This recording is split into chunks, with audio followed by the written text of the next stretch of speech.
Hello everyone, it's Spurs Radio 96 here, and welcome to the 8th episode of the FIFA 18 Zenit St Petersburg career mode. We begin today's episode in the Russian Premier League at the Krastovsky Stadium, where we will be facing Arsenal Tula. Now, a very important match for me because I'm a Spurs supporter, and any club that has the word Arsenal in it, I want to win. You know, when it's the North London derby, you want to win, and if it's got an Arsenal team in any league in the world, I want to win. So yeah, you saw by the league table there, we lead with 27 points, first place. Arsenal Tula actually struggling in 14th place with like 10 or 11 points. As you can see, that we are the best defensive team in the league. We're conceding just 6 goals, one less than Lokomotiv Moscow, who have conceded 7 goals. So yeah, Arsenal Tula. This is our. If you haven't checked out the last episode, I suggest you do so. Where we will be using the secondary team at the end of that episode, and we're also using it again today.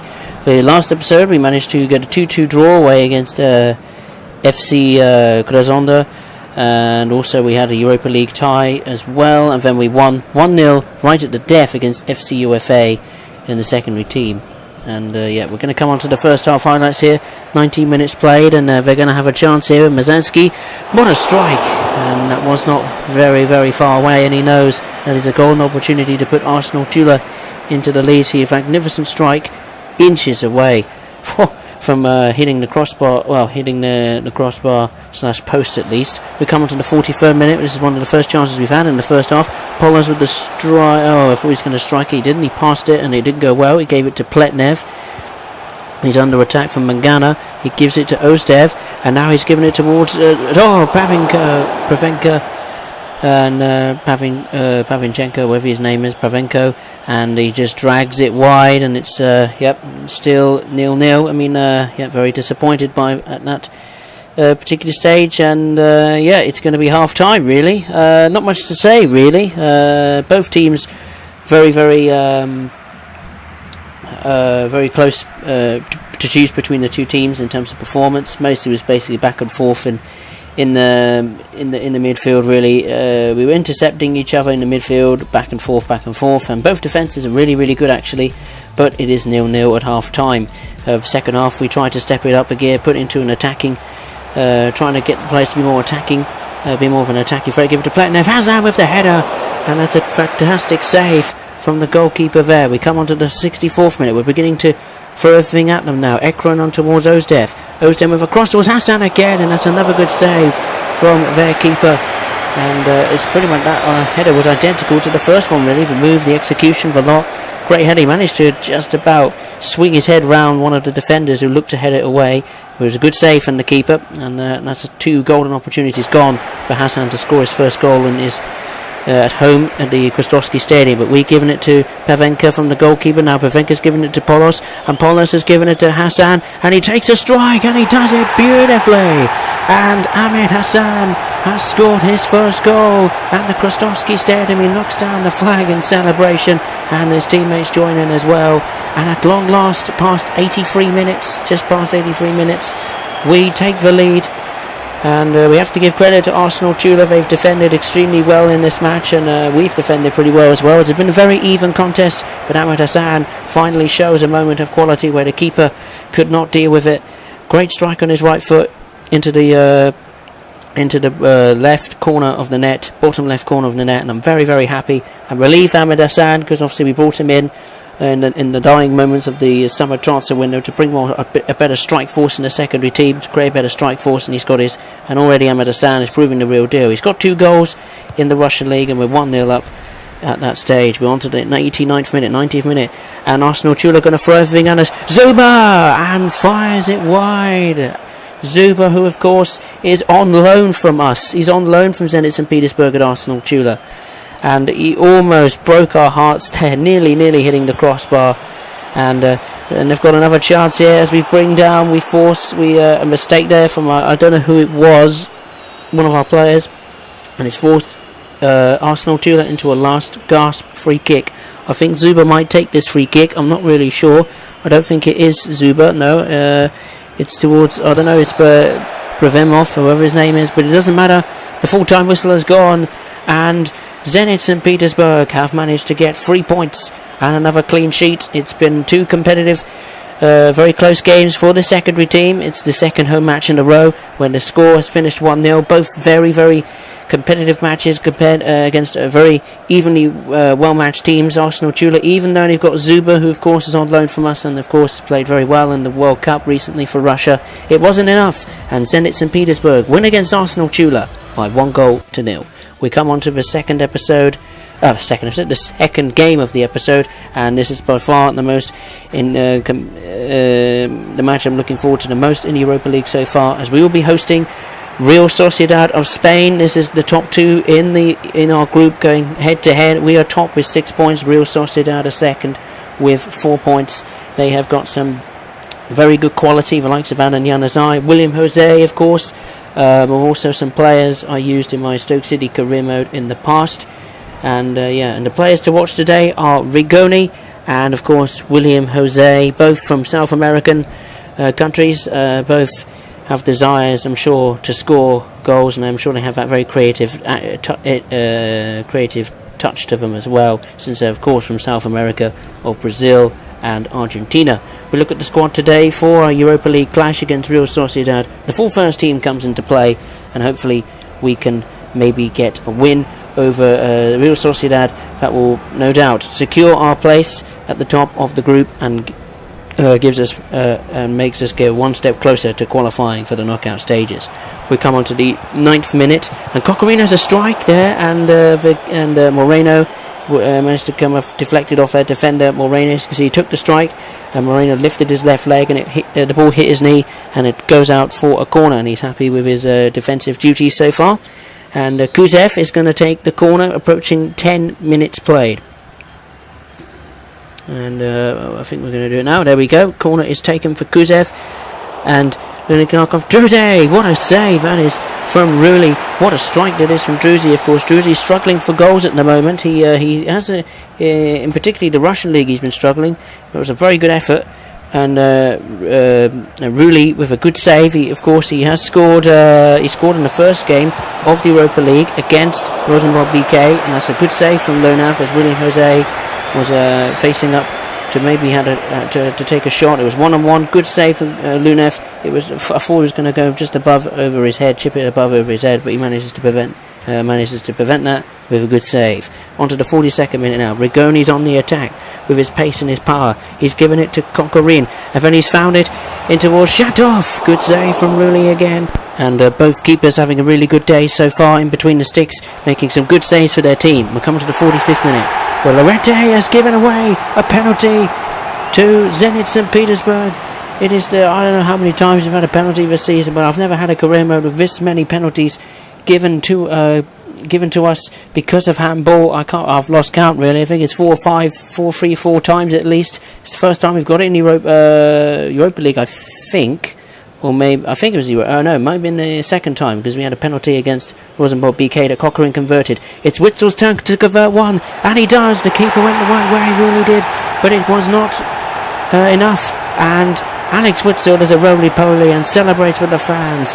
Zenit St Petersburg are going to take a 1-0 lead against Real Sociedad in this really close competitive fixture in the Europa League in added time at the first half. Good strike from Witzel. The keeper went the right way, but with the pace and power of Witzel's strike on his right foot, no chance for the keeper. And Zenit St Petersburg take a crucial lead, and that could surely be possibly the goal that maybe gives us 3 points here in this match against Real Sociedad. And I'm very happy there. And Witzel's got his first goal in the Europa League as well. That's always good for him to get off the mark in the European competitions. And it's going to be half-time, I think. And there it is, half-time. Seconds before the end of the first half, we managed to convert a penalty. Real Sociedad and ourselves have been very well matched, very hard to choose between the two teams. Both keepers making good saves. Both teams creating some good chances as well. But we managed to take a lead through a handball from Lorente, the defender Lorente, and Witzel converted it. It is 1-0 at half-time against Real Sociedad. And that's it. That was it. That's the second half highlights for you. That's it. It ended. I mean, there was nothing in the second half, really. And the fans celebrate their fantastic achievement for Zenit St Petersburg to get a win and a clean sheet. The first home clean sheet in the Europa League so far. nothing to choose really. It was pretty much like the first half against Arsenal Tula, which is back and forth football in the midfield and not really many chances to be created. We had some chances, but they were pretty tamed and on target. Hit the keeper, and keeper managed to catch it, but it didn't matter. Zenit St Petersburg winning this match by 1-0. We look at the office here, and Nikita Kakayev has accepted a long 1-year loan move to VFR Allen and will move to that club for his loan spell in the January transfer window. Then we look here, and Yuri Zirkov has managed to move to Premier League side West Bromwich Albion for £1.4 million. The board will give us £1.1 million when his move will be completed in the January transfer window. We come on to the final game of the episode, and it's a big one, where we will be facing the famous CSKA Moscow away at their place. This is going to be a really, really difficult challenge, of course. CSKA Moscow have some very, very good players in the Russian league, some very good Russian players, very good players, of course, from abroad as well. And, they've been struggling recently. They've been struggling to keep tabs on the top four. The likes of Spartak and Lokomotiv Moscow have been having the upper hand over them, as well as FC Krasnodar. So if they can win against us, it will be the first time we have a defeat. As you can see, they're 6th with 17 points, a long way off the top four. So if they beat us, they have a chance to get closer to the top four, and of course it gives their rivals like Lokomotiv and Spartak Moscow and FC Krasnodar a chance to close the gap to us if we lose, and maybe even drop behind them, who knows. See by the squad there, Akinfeev, Russia's goalkeeper hero against Spain, is in the sticks. Ivasevic is there as well, so is Berezutski. Drazagov, Mario Fernandez is in there, has scored that fantastic extra time goal against Croatia. Vitono and Ahmed Musa. Ahmed Musa starts, and of course Ahmed Musa is on loan from Premier League 15-16 champions Leicester City. And the fans expect a good performance today from that strong side, and we put in the first team. I cannot afford, even though it's only a few days difference between Real Sociedad and CSKA Moscow, we have to put the first team in, as we need to get the best result possible to continue our good run in this career mode. We come into the first half. Zenit CSKA Moscow on the front foot. Nacho with a chance, good save from Lunev. I think it was Nacho or whatever his name is. But it's a good save from Lunev. CSKA Moscow had the brightest start of his opening 25 minutes. Good save, that is, from Lunev, and it's going to force a corner that didn't prove any use at all to CSKA Moscow. Now it's a good chance for Kokorin there on the 42nd minute. The first one of the very rare chances to get forward and create chances in this game, and inches wide. He dragged it just a bit wide. It could have maybe gone off the post, but it didn't, and very frustrating there. And it's going to be half-time. It's obviously a very competitive match between two big clubs in Russia, but of course CSKA Moscow have had the better chances. I'm not going to lie, they've been much more aggressive. They were creating more and more chances and bamboozling our box all the time. We had a few chances, particularly that chance from Alexander Kokorin. It's proven, but we didn't manage to take it, which is very unusual, because usually Kokorin takes those chances. But it's not to be, and it's 0-0 here at CSKA Moscow. We're going to look at the half-time highlights around the grounds and stats. And Anzi Makanilla are currently 1-0 down against Lokomotiv Moscow, approaching 60 minutes. We come into the second half against 79 minutes from a goal kick, and they've given it away towards Wilburton. Well, here's Ozdev, and Vitono's coming through, and Vitono's quick stepping his way through the team, and it's going to Drazagov. It's gone in, and CSKA Moscow have taken the lead. Drazagov has scored, and could this be the game? Could this be the day that we will get a defeat, our first defeat, not in the Russian league, but in the career mode itself? Great bit of skill and quick stepping from Vitono to find Drazagov, and Parades just couldn't keep up with him and couldn't try and get the ball back off him from the pass from Vitono, and Drazagov strikes into the net. Very good strike as well. Disappointed faces all round for the away supporters as much as me, and Drazagov has got his 7th goal of the season, and CSKA Moscow lead 1-0. We have a chance of putting 87 minutes. We're throwing everything at them. Cochran with an overhead kick, couldn't do it. Now we have a corner in the added minute of half time. Added minute of the second half, a last chance. The corner we had was given away. Rigoni takes it towards Shatov. What a screamer that is. And Zenit St Petersburg are going to do it. Zenit St Petersburg are going to get a point at CSKA Moscow right at the death. Unbelievable scenes here, and all the players celebrate. what looked to be a certain defeat for us, and our first defeat of the season. The away fans can't believe it. They're in celebration, and the home supporters are absolutely gutted. Great pass from Rigoni to find Shatov, and Shatov rifles it first time with his right foot, and the keeper Akinfeev had no chance of that one, right into the bottom right corner of the net. And Zenit St Petersburg are going to get a point right at the very death. We just never give up, and we're still not going to be beaten in the Russian Premier League. We're still not going to be beaten in this career mode, and we park the bus just to make sure that CSKA Moscow don't get a goal. But that doesn't matter. We have somehow come away with a point. And the second half, CSKA Moscow, have to give credit to them. They have been the toughest team we have faced. They gave us a real scare, and probably were more than likely to win this game. We were very, very lucky there with a fantastic strike from Shatov. A bit of quality we had in it. We had it in ourselves right at the very death of the game. Great pass from Rigoni to find Shatov. Shatov with a fantastic strike. That means we will leave CSKA Moscow with a point. It finished 1-1. A fantastic end there. Really well done to the players for their commitment. And full time around the other grounds, Anzi Makanella managed to get a draw against one of our rivals, Lokomotiv Moscow. Onto the table at the end of the episode, we are still in front somehow with 31 points, 9 wins, 4 draws, still undefeated, 26 goals scored, equaling the best of FC Krasnodar, still with the best defence in the league, conceding just 7 goals. And we have a game in hand as well over our rivals. Krasnodar is second with 29 points, Spartak and Lokomotiv Moscow in third and fourth with 28 and 27 points respectively. CSKA Moscow are up to fifth with 21 points. Dynamo Moscow is sixth with 20 points. FC UFA doing well, and so is FC Tosno. They're 7th and 8th on 18 points. Rostov is 9th, and Anzi Makanella at 10th with 18 points. Rubik Kazan falling backwards, really. I expected them to be a stronger challenge for at least top 6, top 7. They've fallen to 11th on 17 points. Arsenal Tula are 14th with 10 points.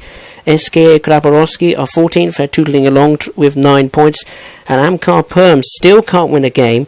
5 draws, 5 points, no wins. It's just not going well for them, is it? And another statistic as well, that Lokomotiv Moscow have the second best defence in the league, conceding just 10 goals so far. But really, really pleased. We only have a 2-point lead over FC Krasnodar, so we still got to be very wary of the teams behind us. Krasnodar, Moscow clubs, including CSKA and Dynamo Moscow. They're getting into the picture now. They're just 10 points behind us, CSKA, and 11 points behind our Dynamo Moscow. Yeah, Dynamo Moscow.